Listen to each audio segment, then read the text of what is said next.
तू पारूला इकडे लग्न करण्यासाठी म्हणून घेऊन आलास. तुझ्या कुवतीनुसार तू एक मुलगा बघितलास आणि दुर्दैवाने तो वाईट निघाला. पण आम्ही पारूची जबाबदारी घेऊन एक मुलगा बघितलाय तिच्यासाठी.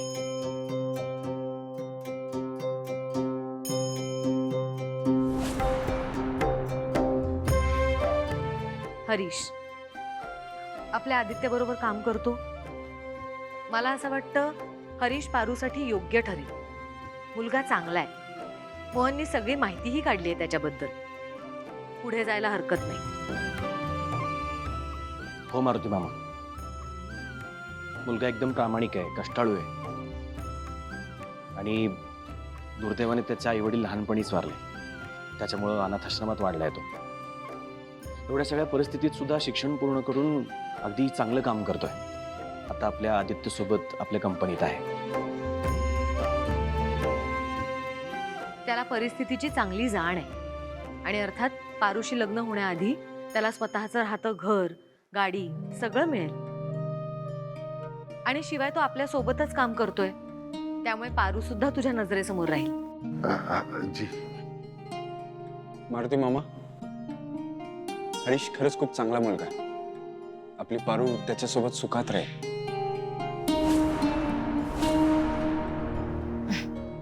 वेळ घे आणि विचार कर. विचार काय करायचा मॅडम?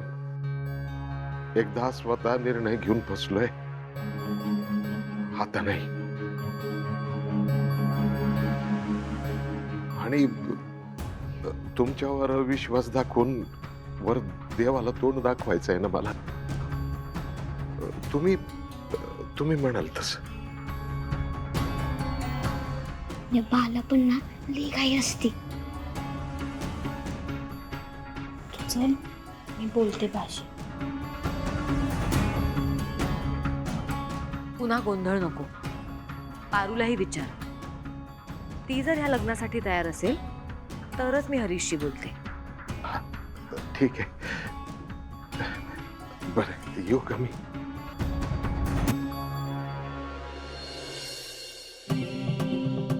काकी घर सोडून चालली आहे.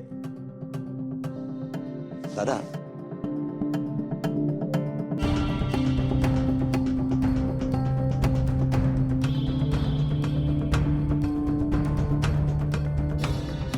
आली आली काकी आली.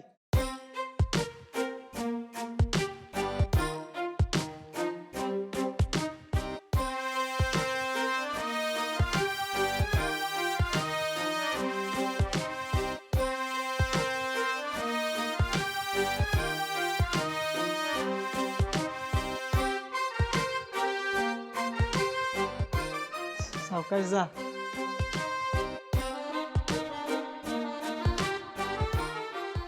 खूप पायऱ्यांवरून हळू. बॅग जड असेल ना.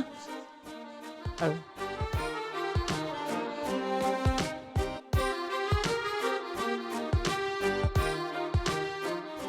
अरे यार, ही इडियट खरंच घर सोडून जाते की काय? एनिवेज हू केअर्स. बरंच होईल हेडेक फुकटचा.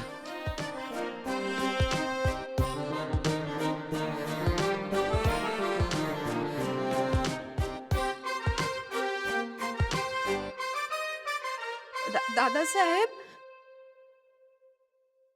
इतके वर्ष मी या घरात अगदी मानाने राहिले हो. पण ही अशी वेळ माझ्यावर कधी येईल असं असं स्वप्नात पण वाटलं नाही मला कधीच.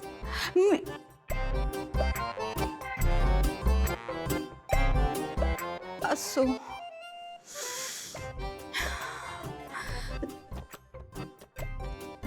दिशा, आता ना इथून पुढे तू दादासाहेबांची आणि वहिनींची काळजी घे हा. अगदी मी घ्यायचे ना तशी. काही कमी पडू देऊ नको हा कोणालाच. इथून पुढे बाई आता सगळं तुझ्यावर आहे. जाते हा आता मी. जाते जाते.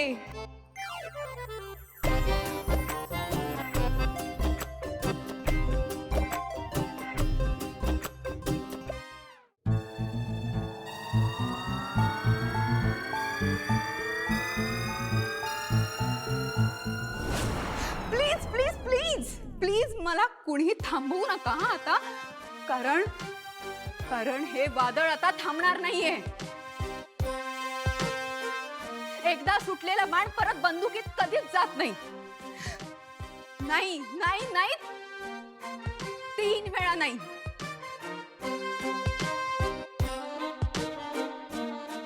नाही.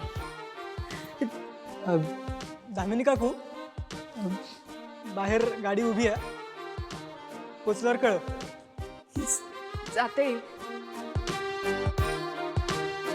जाते जाते.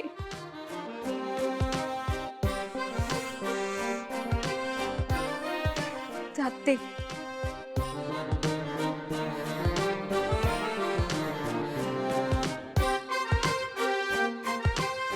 दामिनी थांब.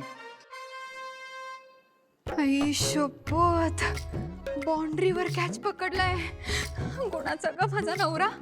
कळलं? नवऱ्याला ना असं बांधून ठेवायचं असतं, कळलं? काय हो?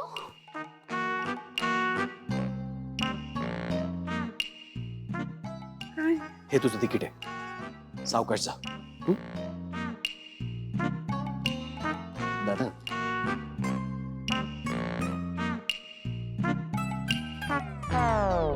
इथल्या प्रत्येकाला घाई झालीये मला इथून घालवायची. पण मी इथून गेले तर दिशा हा बंगला हडप करेल. मग इथला थाट रुबाब ऐशाराम मला गावी थोडीच मिळणार आहे. 8 दिवसांचा तर प्रश्न आहे ना, मी मॅनेज करेल. पण आता कोणच थांबवत नाहीये, काय करायचं? आयडिया. लगेच. वहिनी, वहिनी, वहिनी, तुमचं मन खूप मोठं आहे. तुम्ही तुमच्या मनातून माझ्यासाठी मारलेली हाक मला डायरेक्ट तिथे माझ्या मनात ऐकू आली. वहिनी, तुमचं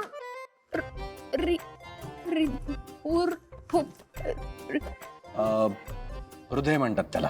तेच ते. तुमचं काळीज खूप मोठं आहे वहिनी. तुमचं काळीज आता तुटतंय ना. मी अशी घर सोडून चाललीये म्हणून ना.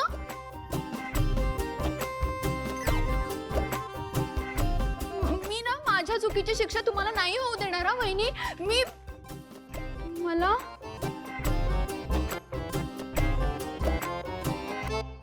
ही शिक्षा मान्य.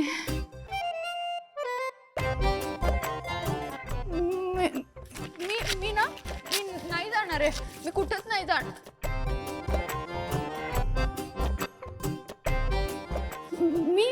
मी क्लीन करते.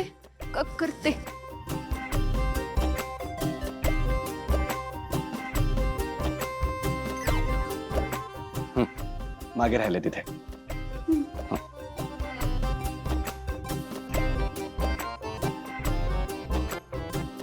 बापरे, आज तर हिने सरड्याला पण लाजवलं.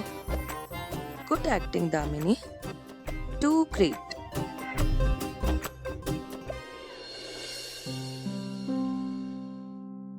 सुजाताताई, हे झालं ना की चपात्यांसाठी पीठ मळायला घ्या. हा, उगाच उशीर नको व्हायला. हो, पण म्हणून उदास वाटते ग. घरात कामच करावं असं वाटत नाही. कामात काही लक्षच लागत नाही ग. मला पण सारखा पारूचाच आवाज कानी पडतोय. पण आता खरंच पारू 8 दिवस येणार नाही का? काय माहित आता. अहिल्या मॅडमचा निर्णय, आपण काय बोलू शकतो का? पण पारू काही गप्प बसणार नाही बर का. हो ना, तिला पण या शिक्षेचा त्रास होतच नाही. तिच्या देवी आईची सेवा केल्याशिवाय ती एक दिवस सुद्धा राहू शकणार नाही.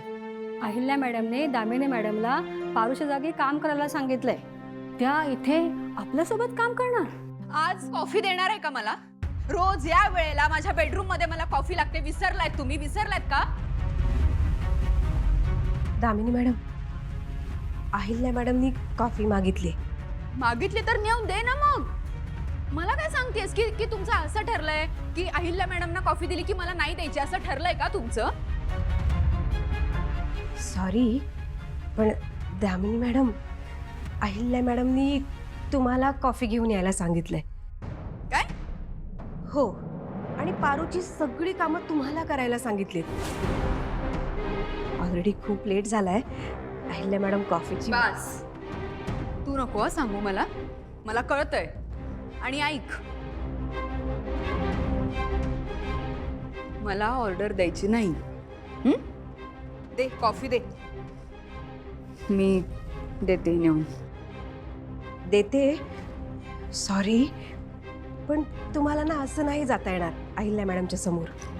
असं नाही जाता येणार म्हणजे? आता काय पळत जायचंय? मी कसं जायचंय? कसं जायचंय? एक मिनिट. हा,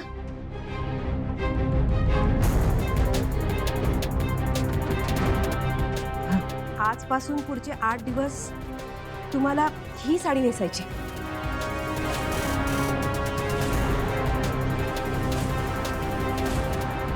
सावित्री, तू डोक्यावर पडलीस का? ही तुमच्या नोकरांची साडी मी नेसायची आहे. दामिनी किर्लोस्करनी ही साडी नेसायची आहे. कसं? अहिल्या मॅडमची ऑर्डर आहे. तुला फार आनंद होत असेल ना माझ्या या अपमानाचा? ठीक आहे सावित्री, आता ना वेळ तुझी, उद्या माझी येईल. तेव्हा या अपमानाची परतफेड नाही ना केली तर नाव नाही लावणार दामिनी किर्लोस्कर, तेही कर्जासहित. ते व्याजासहित असतं, कर्जासहित नाही. तेच ते परतफेड महत्वाची, कर्जासहित असो किंवा व्याजासहित.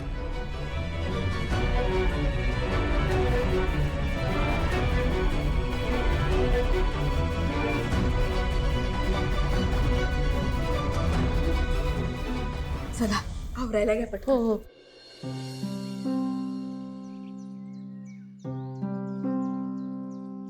पुन्हा गोंधळ नको. पारूलाही विचार. ती जर ह्या लग्नासाठी तयार असेल तरच मी हरीशशी बोलते.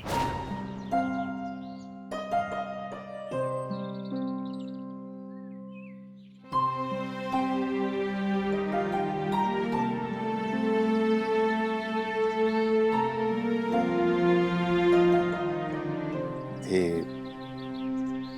देवी आईनी तुला शिक्षा केली म्हणून रागावलीस ना बाळा. पण कसं आहे ना, आपलं ना पूर्वजन्मीचं काहीतरी पुण्य असलं पाहिजे, म्हणून हे किर्लोस्कर कुटुंब आपल्याला मिळालं.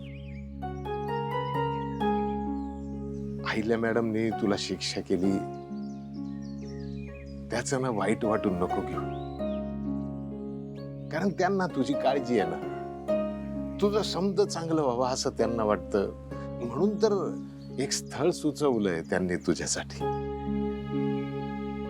कोणत्यो? हरीश काय? हा, ती आईला देवी आणि तू बोलताना मी ऐकलं. हा बाय बाय, तोच. कसं आहे ना पोरी, कधीतरी लग्न करायचंच आहे ना, म्हणून तर अहिल्या मॅडमनी त्या हरीशचं स्थळ सुचवलंय. म्हणजे हरीश कोण आहे लक्षात येतंय ना तुझ्या? ते आदित्य बाबांसंगत त्यांच्या ऑफिस मध्ये असतो. तू त्या हॉस्पिटलात ऍडमिट होती तेव्हा त्यांनी लई मदत केली होती, आठवतंय का? आणि सगळ्यात महत्वाचं म्हणजे अहिल्या मॅडमने समधी चौकशी केली. मुलगा चांगला आहे, हे स्थळ ना करायचं काही कारणच नाहीये ना. माझं वजन झालंय का बा तुला? तू का गडबड करतोयस माझ्या लग्नाची? अरे लहानपणापासून मी तुझ्यापासून लांब राहिली रे, आणि मी तुला किती वेळा सांगितलं की मला तुझ्या जवळ राहायचंय, पण नाही, तू ऐकणारच नाहीस. आईची सेवा नाही करता आली मला, त्या बदल्यात तुझी आणि देवी आईची तरी सेवा करू दे. तुझं पटतंय का पोरे? कुठल्या बापाला वाटेल की आपली पोरगी आपल्यापासून लांब जावी म्हणून? पर ही रीत आहे. तुझं एक स्वतःचं आयुष्य सुरू झालं ना की मग मला बी बरं ना. तुला तुझ्या हक्काचं घर मिळावं ना, म्हणून माझी गडबड सुरू आहे. हक्काचं. हे नाही का माझ्या हक्काचं घर? हे बघ, जिथं माझा बा, तेच माझं हक्काचं घर. बाप, मला तुला न गणीला सोडून कधीच कुठं बी नाही जायचं. मला तुझ्या जवळ राहायचंय. आणि हे बघ बा, ते अजयचं जे काय बी झालं ना, त्यावरनं तू लग्नाचा इशा नको काढू. माझं नाहीये मन. हे बघ, तू पुन्हा जर का बळजबरी माझ्या लग्नाचे इशे काढलास ना, तर मी हे घर सोडून जाईल. परत कधी बी येणार नाही. असं बोलतं का कोणी का?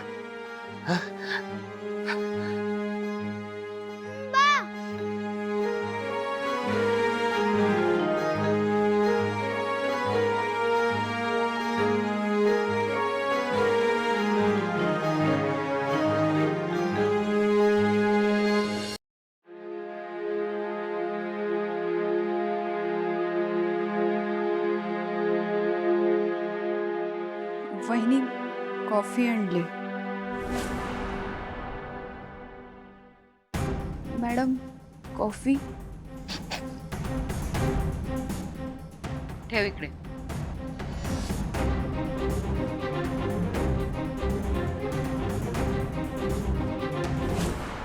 दामिनी काकू, सॉरी म्हणजे आता तुला काकू म्हणू का काय म्हणू तेच कळत नाही मला.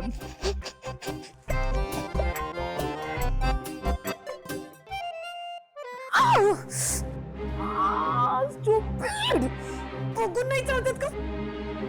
तू आधी वर बघ आणि मग बोल.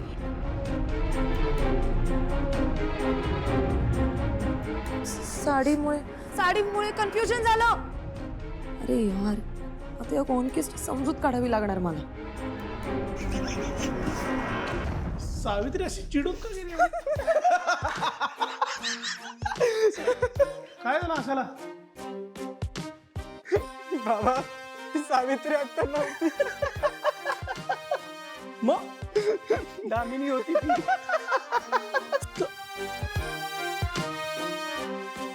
सुद्धा का रे? हसता काय?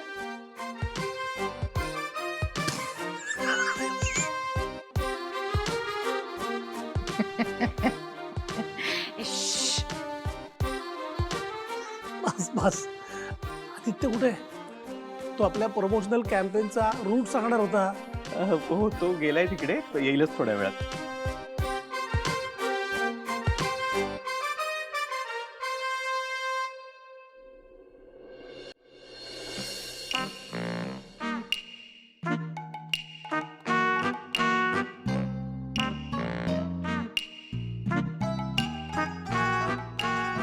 हे दामिनी, ऐक ना. सॉरी यार, तू चिडू नकोस. Actually it was just a misunderstanding. ते ना, तुझी साडी बघून मला वाटलं ती स्टुपिड सावित्री आहे. अरे इट्स ओके ना. हे बघ, सॉरी, पण तू एवढी ओव्हर रिॲक्ट का होतीयस? हे बघितलंय सगळं?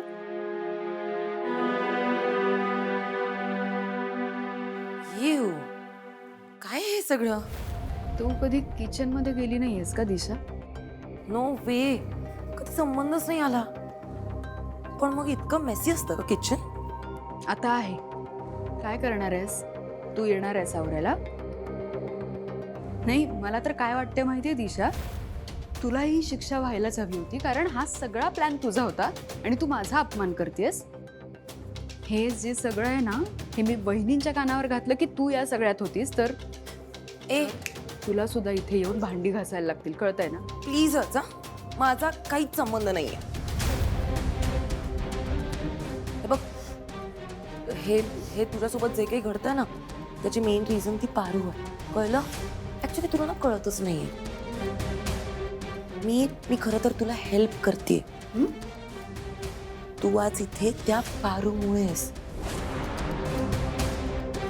ती नेहमी काहीतरी असं करते की ती सासू मॉमच्या गुडबुक्स मध्ये जाते आणि मग सासू मॉम तुझ्या बाबतीत बायस्ड होतात. आणि त्या कोर्टला सासू मॉमने जेवढा इम्पॉर्टन्स दिला ना, त्याच्या 1% इम्पॉर्टन्स सुद्धा तुला या घरात मिळत नाही.